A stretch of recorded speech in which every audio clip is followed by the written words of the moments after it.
Hey everybody, welcome back to a Thanksgiving special episode of FSI DFS Fantasy NFL Picks. I'm your host, Mike Brewer 31. Hope you all had safe travels wherever you're going, or if you do tomorrow, on your way. And I have some good food, some good times with family, share a lot of things that you're thankful for with one another, and let's watch some football. So, three-game slate. And I always think it's just so absurd that DK puts out like a millionaire and it's 150 lineups and entry. Like they should cap it at like 50, 75, something like that. I know they make a lot of money on the rake and everything, but you just got to think that, with like all the computer programs and optimizers and sims out there, like in a six-game slate, like you almost have like every single scenario covered by these computer systems. So it's hard if you're like hand building or you're just playing a couple lineups to even compete. But we're gonna go through and there's plenty of other ways to play out there. There's cash games and stuff. There's the showdown slates. So I think if you watch these videos, you really just got to create a story and look at kind of the narrative. So we're gonna dive deep into each game and we're gonna look at all the players that are like out there and maybe find some that pop. But I don't think you can go like completely obscure here. I think the way that you win it is that you find like the one or two players that are going to be low owned that people overlook that go off, and then the rest of it you got to be kind of chalky and build. And these lineups with like so few teams playing, you can you got to hit it, but you can afford to take a zero. So I'm more inclined. I mean, on FanDuel you can only pay four, but to take some more players in stacks than I normally would, just because you don't have the option. And also, like, you don't avoid playing players against your defense if you have to. Just build your lineup, make it comfortable. Don't spend all the money. Maybe leave some money on the table, and that's going to help you not have a duplicated lineup. That you by leaving some. I'm not saying like leave thousands of dollars because you're probably sacrificing points there. But make sure that you maybe don't zero everything out, and that gives you a better chance of not having a duplicated lineup. So the first game up, and they've had this game at least the last 3 years, is Green Bay going to Detroit. And Love has played the last couple of games here, and he's been outstanding. And the two previous games, he's had 5 touchdowns, 0 interceptions, and over 500 yards. If you go back to week one, you might remember, I mean, it's been a while ago, that these two teams played in Green Bay. It was just after the Parsons trade, and the Green Bay defense went out there and they looked like the 85 Bears. They locked down Detroit. They shut down the run game. Detroit could not do anything against them. Now, again, first game of the season.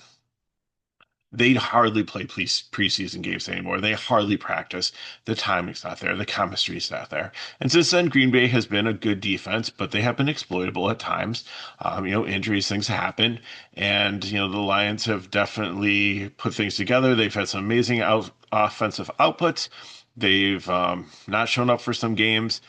Dan Campbell had to take over the play calling because that wasn't working out for offense at one point a couple weeks ago. Since then, they've been good, but I mean, still, they had a battle with the Giants last week. So both teams have been erratic at times. It's a close game. It's only a 2.5 point spread favoring Detroit because they're at home most likely, and the total 85.5. All these totals are really nice on this slate here. So where do we go from here? Well, naturally, Detroit's strength is the running game, but the Green Bay Packers defense is very strong in that.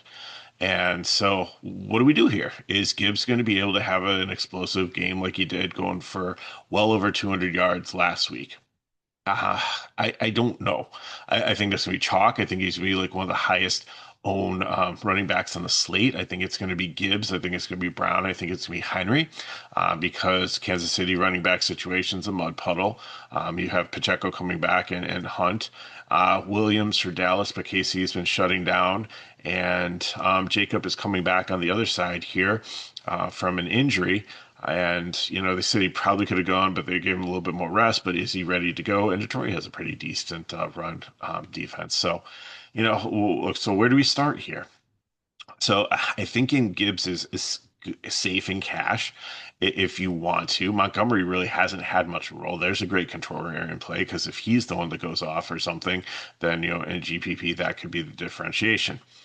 So I guess if we go with that, Detroit's going to figure it out with the running game. Their tight ends are both down. They lost Laporta and their other starting tight ends. So like we're down to Dwelly and Frisker and Horton. And what they've been doing is they've actually been when they go to 12 personnel, they've actually been bringing in extra offensive linemen to like kind of beat that up, which has kind of helped with the run, and maybe that's going to help with Green Bay. They're a little bit undersized on the defensive line, but they're athletic and they use different like stunts and counter blocking schemes to make it work to stop the run. So they've been pretty good at that season, but not as good as they were in the beginning of the season. So we'll see what goes on there. So Gibbs in cash, I think is a safe play. I don't know if I'm going to play it. I think I'm going to think that Green Bay's defense comes, and that's going to be my narrative. I might play one cash line with him just in case, but I really think I really want to go towards Brown and Henry in that matchup. I think there's more upside there. So Montgomery, again, GPP only here. Sailor's not touching. Passing game here. So I think this is a great narrative. And for my GPP build in a showdown, I'm going to go with Goff and I'm going to either match up with St. Brown or Jameson Williams because if the running game is not working, then that's where they're going to be trying to attack Green Bay, especially if Love is having a solid game and goes out there and is doing well as he has a couple Thanksgivings recently. And if you look at it, like 2 years ago, Detroit was good, but they were just starting to like put together things. And then last year they were good, but like Hutchinson was out, and I think that a lot of their defense was banged up, so they were kind of struggling there. So that might have been the reason that Love had such good games against them. And I think they're bringing a much better defense, like Hutchinson's back and healthy, and the Detroit D has been solid. So, but anyway, so if we're going with the game script that Goff is going to go out there and St. Brown or Jameson Williams is going to be the ones, or maybe even a double stack them in Classic or in the GPP for Showdown. And those are the guys that are going because like the tight ends, like Frisker's a great value play. Dwelly, it looks like the starter, but I think Frisker's the one that's being the pass catcher. So you really don't have anything there. Tay Salah, like he's catch every so often, he's dropped some balls, but then Kennedy, Lovett, I don't see them doing anything. Gibbs could catch some balls. So even if Gibbs isn't in the running game, like Gibbs might be one that you could still play as like maybe the third wide receiver here. So uh, with beach high into like St. Brown's and Jameis. So James just stretches the field. St. Brown's kind of the slot guy, and then Gibbs is one that can catch the ball out of the backfield or go out and run some routes. Like they've had him in this kind of wide receiver with Montgomery in the backfield. So there's a lot of ways you can go there with the game script that the Detroit's run shut down and they have to go to the passing game. Look at the Green Bay side of things. Like I said, Love is there, and I don't know. I don't trust Jacobs after the injury. If you want to win the millionaire and you're putting in some entries, like I know if you're mass miles to the entry and you put 150, you're going to cover everything. But if you're only playing like a few lineups, like 10 or 20, maybe consider Emmanuel Wilson. He has been solid filling in for Jacobs. If Jacobs is ineffective or if he re-injures the stuff, the ownership is probably going to be 2 or 3% on Wilson. So why not take a chance in a lineup, especially like maybe in a dollar lineup if you're playing like $20 worth. So try him there because he's been solid. And if Jacobs is again it gets re-injured or isn't effective because of the injury or is a little bit rusty, he didn't miss that much time, then Wilson could go out there and have a good game and maybe poaches a touchdown, and that could be enough at his salary. Even it's kind of crept up there based on being the workhorse the game that Jacobs got injured, he took over and last week. but it's still kind of low enough in no man's land that people might not necessarily land there or even play him with Jacobs back. They might just avoid the situation altogether, and that might be the leverage that you need there. So I think Love is solid there, and the wide receivers. So what do we do with the wide receivers? Well, we have to see who's playing first because there's all kinds of injury designations. Dubes, I think, is definitely going, and he is one that they run plays for, and he does pretty well. I think Watson's kind of going to be the chalk. I still feel Dubes is the safer one, but Watson's has been better. Like I said that I feel like he and Hamilton are like the Anthony Davises of football because it seems like they're always getting hurt. But Watson has had a pretty good streak and he's been pretty solid and pretty um so we don't know how like Golden coming back into the mix is going to affect that. You still have Wicks there, and I believe Reed is coming back potentially from the collarbone. And if he's in there, like they used to have all kinds of design plays for him. So again, this could get very, very muddy and blurry also.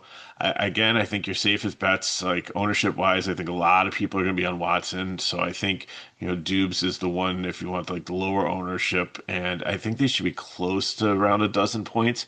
So if you want to go with probably to match the field, go Watson. If you want to go like more GPP or a little bit more contrarian, go Dubes. But then if you definitely want to go off the board, Golden Wicks. Just looking at how Detroit's defense shapes up, I think Wicks, I believe, will be in the slot if like Reed's not there. So he's one that I really like as a value play as in a GPP. Tight ends like Fitzpatrick has kind of took over Musgrave. And Musgrave was the guy like 4 or 5 years ago, so it's kind of strange to see somebody else starting there. But Fitzpatrick, I really haven't seen a ton of. I I still think you could use like either one of them as like a cheap tight end punt, but I don't really feel like super confident in here. Like if you go with the game stack, there's so many wide receivers mouths to feed potentially here that if a tight end catches a touchdown, it beats you, it beats you. But I just really don't think you really need to feel that you have to pair a tight end if you're playing Love at quarterback. And in Showdown, obviously the kickers are going to be in play here. And even though it's a high total, like the Green Bay defense, if you want to play that, and that's the other thing too, is if for some reason we've seen Detroit go out there and falter beyond just week one, and if it's one of those games where it's not working out and they've stuffed the run and the pass is not working and the Green Bay defense and Parsons is getting pressure on and they're just playing really well, then if they get up and there's a huge lead, it's been a short week for them. Detroit's probably going to just concede the game, even though it's a divisional game, and then that may be where Wilson comes in and gets some garbage time run and just starts piling up the yards and maybe gets a touchdown towards the end to kind of seal the game. I don't think it's going to be a blowout Green Bay wise, but we'll have to see like how is the team reacting after a really emotional overtime game. Now, they didn't have to travel, so I mean that helps Detroit, but we'll have to see like how the team's playing. And again, I don't see like Campbell taking his foot off the gas because he's the one that goes for it like all the time on fourth down and stuff. So I think the probability of that scenario is going to be probably pretty low, but it's just things that you got to consider. If the game does go out of hand, then that definitely in that storyline too. I'm not talking classic. I'm talking probably more builds for a showdown. If you have like Wilson there, the Green Bay D, and then Love and the wide receivers, and you're running back probably like St. Brown's or somebody there because they're throwing the ball trying to keep close and the game just gets out of hand and then they just run it out. So just every showdown like you want to have a story, and that's probably gonna be one of my builds is that Green Bay gets the stops Detroit, the game gets a little bit out of hand and Detroit kind of folds, and then Wilson is the one that just kind of runs out the clock. But for the main cash one, it's gonna be Gibson, Love, and Watson. And then, like I said, Fitzpatrick or Frisker are really cheap throw-ins that you can to try to get some more expensive Detroit pieces in there. GPP, St. Brown, or Jameson Williams. there, and Goff, and then running it back with Dubes. Wicks is another cheap build for that. Moving on next to the Cowboys and the Chiefs, 52.5 total. That's a huge total here. Yeah, but the Ravens one is a 51.5, so it's just 1 point below that. This is a 3.5 point spread with the Chiefs favored 28. It could just because Dallas plays well at home, plays well on Thanksgiving, and offensively they've been good recently. The Chiefs' defense has been good, but not as good as years past. So we'll have to see what happens here. So starting on the Chiefs side, I think like the storyline, and Mahomes is my favorite cash quarterback here.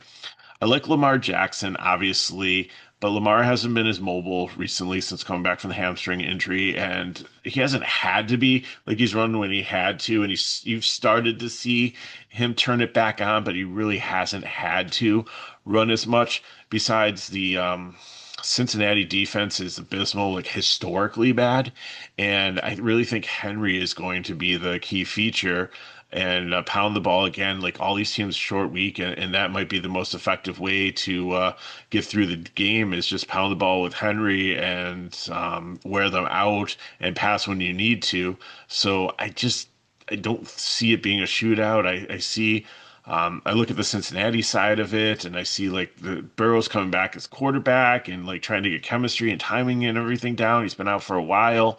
I just don't see that game being as close, and the spread reflects that also.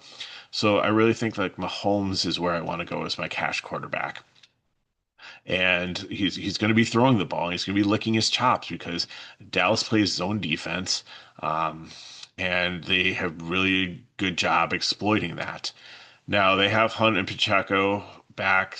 Hunt definitely, I believe, is taken over. Pacheco will still be in the mix. But what are you looking at? Like maybe 8 to 10 points between these two running backs. I think it'll be probably a 60-40 split, but who knows? We've seen Andy Reid do some weird things. If Hunt's out there not cutting it, Pacheco comes out there and looks good and the injury is behind him and he has the high hand and is doing well, then he'll be out there. And they'll have to see how they do in like pass protection and short, yardage and things like that. So it's just too hard to figure it out. If you scratch off lottery ticket, maybe one of these is the one that wins the millionaire because they go out there and it's against the game script. And even though that Mahomes should go out there and have an electrifying game against this Dallas passing defense. They're definitely more of a pass funnel than a run funnel, and they've been okay against the run. If for some reason the run is where they go and they have success, and one of these two running backs has a huge day or breaks a big one or scores a couple touchdowns from short distance in the red zone, then that obviously could win it. But I think the percentage of likelihood is going to be lower. So it's something that's like GPP build only. And even in a blowout, like we don't know which one's going to get it. Like Hunt has been the lead guy, so are they going to give Pacheco the carries to try to get him back into it and get like touches just to get some reps, just to get a feel for everything?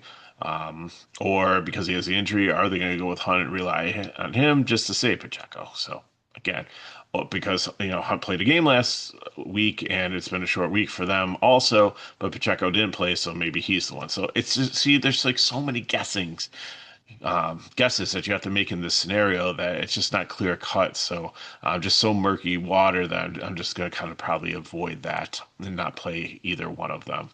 Maybe in some showdown if they fit my build, but for the most part, I'm going with Mahomes and Rice. I think that is like the safest bet for cash. I think that's the safest place to start with showdown, running back with Dak, because Dak, is it Lambs, is it Pickens? Like which one is it? Ferguson?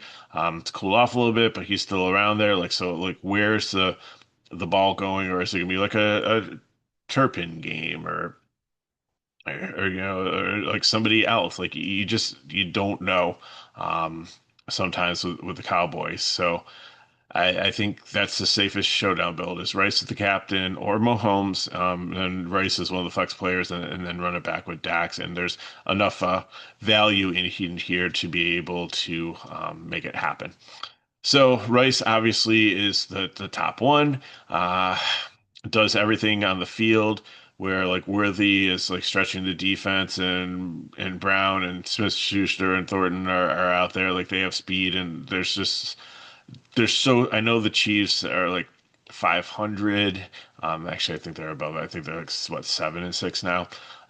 After a win last week, but they're still like on the brink of not making the playoffs, and they have a lot of work to do still.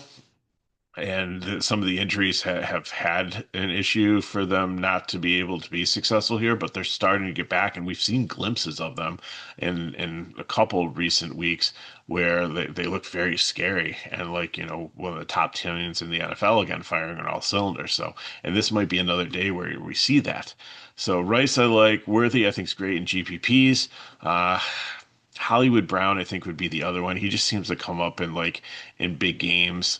Uh, and then Kelsey, I think, because of the way Dallas plays zone, I think Rice and Kels will be the ones that will have an opportunity to be kind of open there to be able to get the catches. And Kelsey isn't too bad in Classic. He's only 5 keys, like 7K, which is kind of steep in Showdown. So I don't know if I'm going to go there. But one thing that you might not noticed is that Gray, the backup tight end, is out, and Gray gets some looks, and especially in the red zone. So Tonyan, who I believe is at Green Bay for a couple seasons, but he's been around the league and he's reliable. He could be one that's like a really cheap tight end. I'm not saying playing classic, maybe in GPV and Reflex if you need the salary. If you're paying up for like all these studs at running back and wide receiver and need like a cheap punt at probably minimum price at 2.5. But when it comes to showdown, it makes a lot of lineups work because he doesn't really need to do much at his salary. I think he's bare minimum. I think he's $200 on showdown. So definitely like a lock even in cash. Like it's a free square. Just throw him in there. Like if one or two catches at $200 is going to give you enough points to help. If the rest of your lineup goes off, like it's going to be a good day. So really, really like that. I can't core the guy, but I think it's a place that I'm really willing to go, especially knowing how like the Chiefs usually run their offense. I know there's so many other mouths to feed out there, but I think that just getting a couple catches out there for like maybe 10 yards or so, or maybe poaches a touchdown, I mean, that would be the ultimate gravy experience on Thanksgiving Day. So that's the Chiefs. Like definitely the passing game.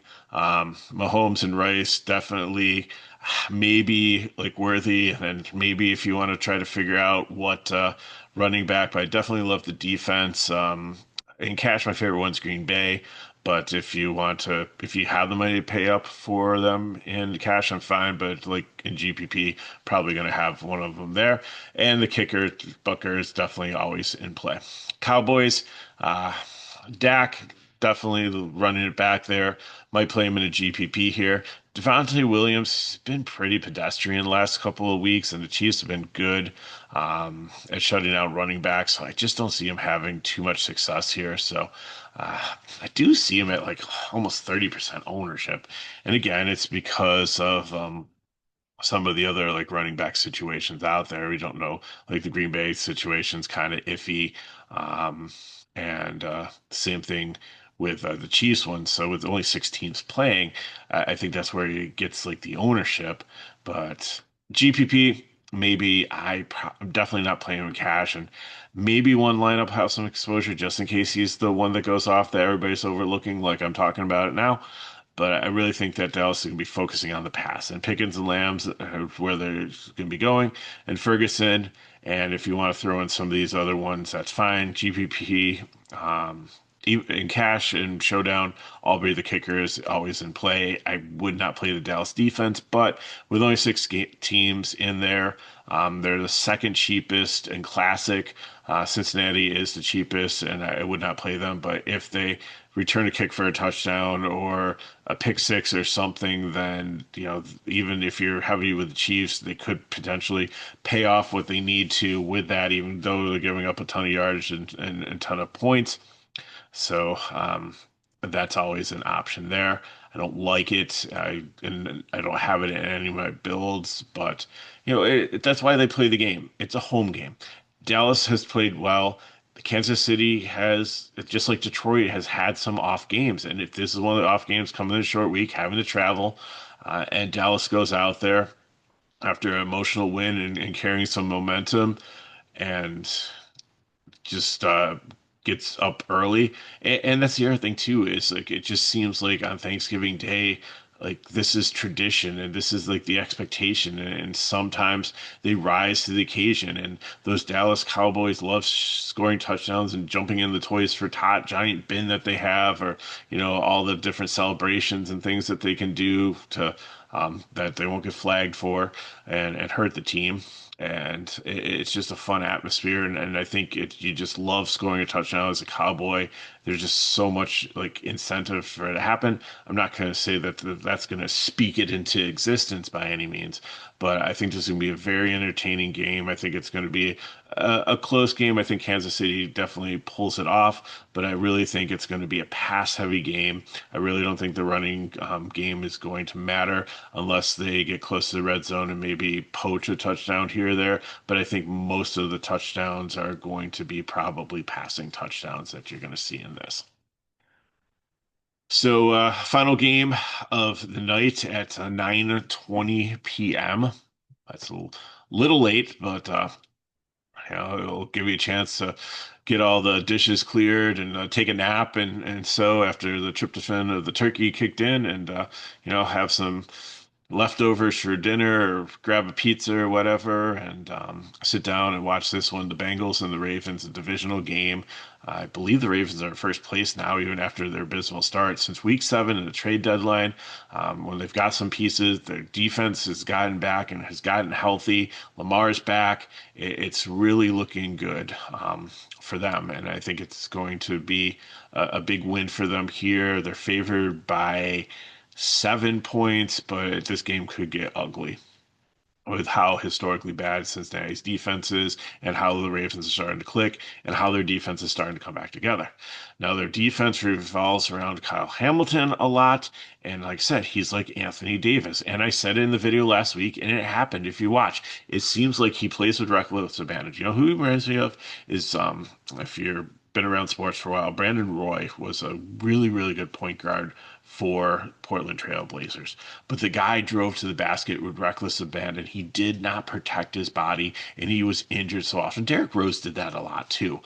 Just drove to the basket and just took hit after hit and hard foul, and his body just broke down. It was injury after injury, and really what could have been a superstar career for Rose and a really good career for Roy.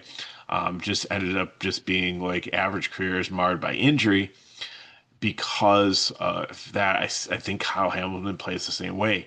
They made a trade, so now instead of being a strong safety and having to cover as much, he plays more in the box. He's a good run stopper, but it just seems like he's such a ball hawk. He's like explodes towards every single play and hits as hard as he can, and his body takes a toll for it. And he gets like under piles, he gets wrapped up, he gets twisted up, and he's often coming off the field. So I hope that doesn't happen. I hope that he has a good healthy game. And but when he's playing well, like the Ravens defense plays really well, and they're starting to really put together something good here. So how am I going to attack this game? I'm going to probably play Lamar. Like I said, I'd rather have Mahomes, but I will have my share of Lamar. I think Flowers or Andrews are definitely can be paired with him, but I think it's gonna be a Derrick Henry game. I think you're going to see maybe a 2 or 3 touchdown game from him. The Bengals' run defense is so bad. They can't stop him. And here's the other thing too. And this is probably my favorite value play on the slate for Classic is I'm going to play some Keaton Mitchell. This guy is explosive. If he can get outside, he can break it. He has such good speed. And Hill is not available. Hill is injured. Hill is out. So he will have his opportunities to spell Henry, or he might be in there. Henry doesn't catch balls quite often. I mean, occasionally he gets targets, but not often enough. So I really want to play Henry. I think he's going to be involved in the offense, and even if they get a big after three quarters, like Keaton Mitchell might play the whole fourth quarter. So that's where I will go. I love the Raven defense. I love Henry. I love Mitchell. I'll play some Lamar. I'll play some Flowers. I'll play some Andrews. I'll play Tyler Loop in Showdown. Rashid Ali might be a popular value play in Showdown also, because if like Henry, if the running game's dominating and everybody's rested towards the end, then Ali might get the garbage time over Mitchell. So we'll have to see there. You can play Bateman. Hopkins seems like one that, like on a Thanksgiving day, might rise to the occasion, but it's been off recently. Like he's got some targets, but he's just not. He's made some amazing catches, but he's missed some easy ones too. So it's 50-50 there. I probably won't play any of him, but if you're playing 20 max, get at least one share of him in there. Likely also could sneak in for a touchdown potentially. The Bengals side, Burrow comes back. If you want to make a huge bold move, like I talked about with Green Bay, because if you want to take down the millionaire, it's only $5 a play, which is nice. So it's a lot cheaper here. Um, where I said like play Wilson over Jacobs, one lineup, you're probably going to be burning your money. But what if Burrow gets out there and gets re-injured right away, and then they bring Flacco back in, and Flacco goes out there, still a revenge game, knows the Ravens, pretty well, and goes out there and manages the game and has a decent game, and nobody plays him, and the ownership is there. So I'm saying like maybe $1 in classic, $1 in GPP just in case. Um, but that could be a likely scenario. So looking at the Bengals, I think Chase Brown's really I really want to go. Um, Pirine is back. But again, for the injury, I just Brown has taken over. He's just had such a target share and such been such a workhorse that I think he'll be solid here, even though the Ravens I think are better against the pass than the run. So I would like to exploit that and play Chase Brown. Jamar Chase is back after the 1 week suspension for spitting, so he's fresh, so he didn't play. So and Burrow is probably going to target him a lot. Higgins is out with a concussion, so that just raises Chase's stock even more. Isovich, um, it was a little disappointing. I played a lot of him last week with Chase out, thinking that he could go in there, but he was okay, but not great. Not as he good as like he had some really solid games last season, but I think he's got better report backup quarterbacks sometimes.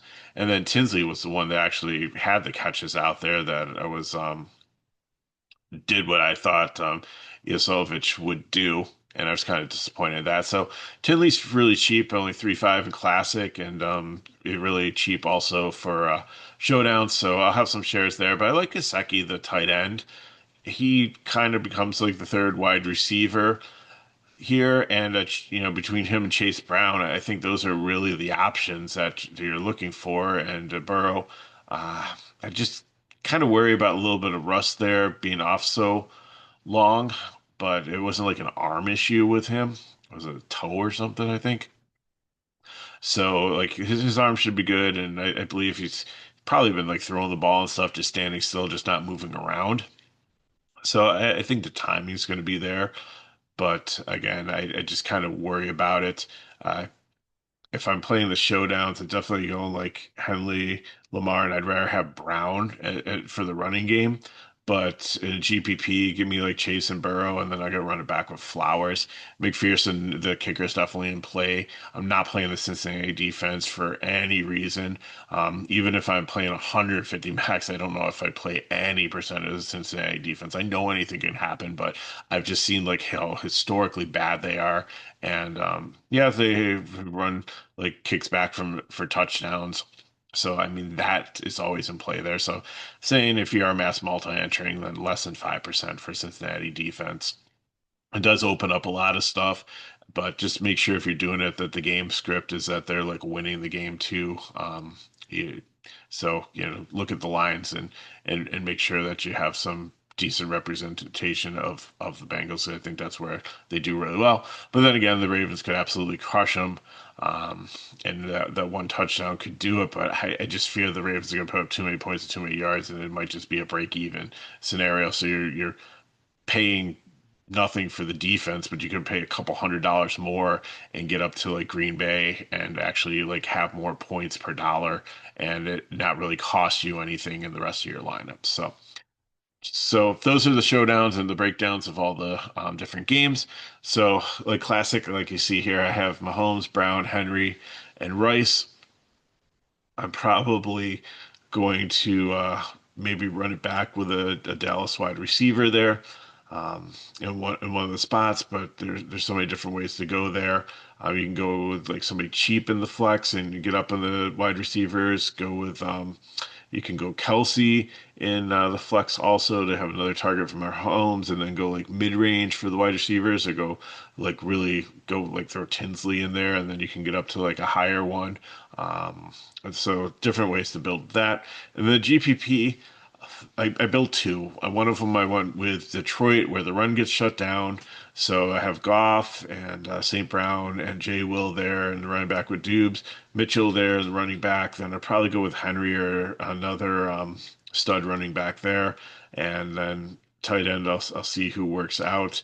Again, I'm probably not pairing anyone in this game with a quarterback. I'm probably going to look more for like, Kelsey or Andrews there or Gasicki. And then in flex, I'll see how much I have left. And then if I can get up to the Baltimore defense, that's fine. If not, the Kansas City one's perfectly fine with me.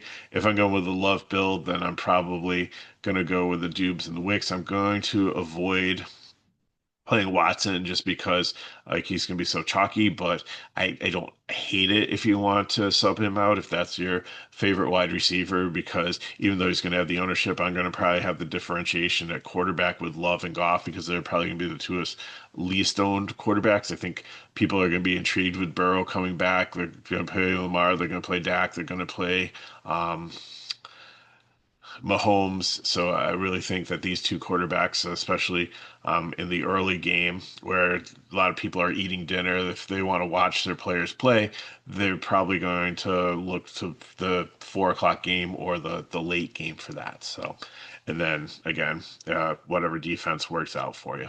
So that's what I got for you. Hopefully that helps. Hopefully, maybe some of the things that I said inspires you to build a lineup, and I hope that you hit big on one of them, and it just like kicks off your holiday season. So, thanks for watching. I appreciate it. I'm thankful for you, the viewers, FSI family that we have here. It's a great group of guys, and doing some great work. So come on in and join us.